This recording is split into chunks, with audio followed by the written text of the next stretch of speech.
Va ora in onda il notiziario di Radio Libertà, realizzato in collaborazione con Il Sussidiario.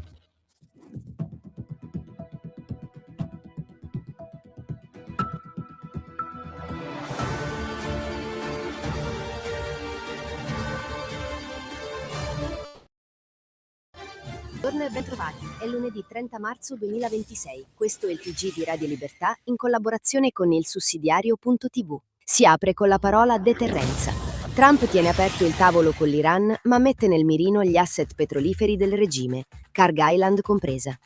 Il Brent, già sopra i $115, dice che il rischio è reale.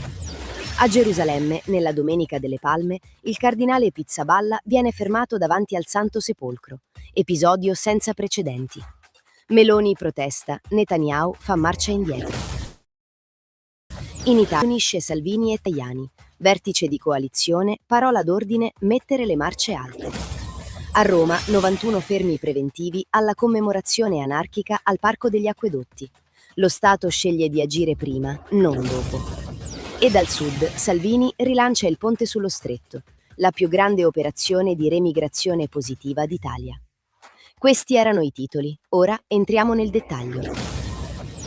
Trump piega Teheran. Tratta con la forza, non con i sermoni. Trump fa quello che l'Europa dei comuni sa più fare. Tiene aperto il tavolo e fa capire che stavolta l'America non bleffa.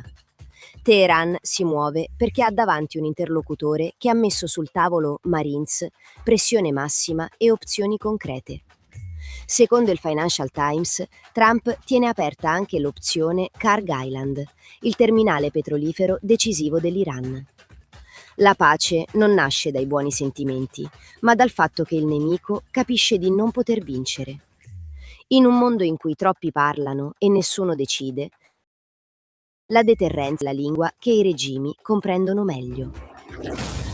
Iran ricatta il mondo. Trump alza la pressione su Hormuz e sugli asset petroliferi del regime. Non è Trump a destabilizzare i mercati, è l'Iran che usa lo stretto di Hormuz come arma economica.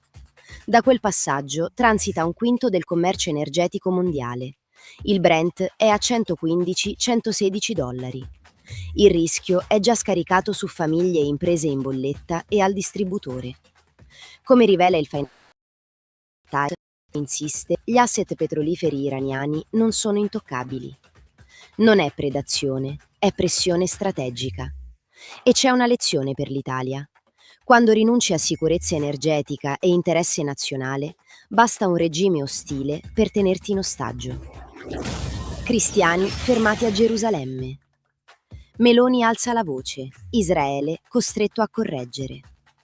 Nella Domenica delle Palme, il cardinale Pizzaballa e padre Jelpo sono stati fermati e non hanno potuto accedere al Santo Sepolcro. Un episodio senza precedenti in secoli di storia. Israele ha invocato ragioni di sicurezza, ma bloccare il patriarca latino tocca un nervo vivo del mondo cristiano. La linea deve essere limpida. Difendere Israele non significa giustificare tutto. Meloni ha parlato di offesa ai credenti. Dopo le reazioni internazionali, Netanyahu ha ordinato il ripristino dell'accesso. Sostegno a Israele e difesa dei luoghi santi. Entrambe le cose senza sconti. Il centrodestra serra i ranghi. Basta retroscena, ora contano Mentre i retroscenisti raccontano un governo in bilico, la realtà è un'altra. Meloni riunisce Salvini e Tajani, chiede di mettere le marce alte. Focus su sicurezza, legislatura e dossier concreti. Il centrodestra torna alla partita vera. Chi aspettava il botto resta a bocca asciutta. Anarchici, lo Stato previene, non subisce.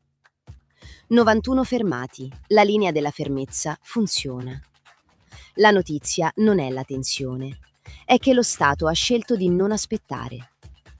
A Roma scattano 91 fermi preventivi. La misura consente di trattenere soggetti a rischio fino a 12 ore. Prevenire la violenza non è autoritarismo, è difesa dei cittadini. Su sicurezza e ordine pubblico serve alzare il volume, non abbassarlo. Salvini rilancia il ponte. Non un sogno, ma lavoro vero. Da Messina Salvini parla chiaro. Il ponte sarà remigrazione positiva. L'opposto del sud assistito. L'opera significa lavoro, ritorno dei giovani, contrasto alla criminalità. Dove non c'è lavoro, prospera il potere criminale. Il ponte è una scelta politica. Costruire, collegare, produrre. Radio Libertà, in collaborazione con il sussidiario.tv presenta gli approfondimenti di oggi. Mercosur, diktat dell'Unione Europea. Bruxelles scarica agricoltura e industria. La Commissione Europea accelera sull'accordo senza passaggi democratici pieni. Non è libero scambio, è concorrenza sleale. Regole rigide per le imprese europee, porte aperte a chi non le rispetta. A pagare è il cuore produttivo. Amato e le mani sui conti. Tornano i maestrini del sistema. Il ricordo è chiaro. Prelievo forzoso del 1992. Uno Stato che entra nei conti dei cittadini. Chi difende il risparmio difende la libertà. Chi rivaluta quel modello rivaluta un sistema che prende senza chiedere. Lavori ma non ti basta. La casa divora il salario. In Lombardia il costo della casa erode il reddito. Fino al 30% dei lavoratori rischia di diventare working poor. Lavori ma scivoli verso l'impoverimento. Se Milano perde equilibrio, perde giovani e competenze. Servono soluzioni concrete. Canoni concordati, recupero, collaborazione. A pagare sono i giovani e il motore produttivo. E con questo è tutto. Grazie per l'attenzione. L'appuntamento con il TG di Radio Libertà torna domani. Buon proseguimento di giornata. Avete ascoltato il notiziario di Radio Libertà, realizzato in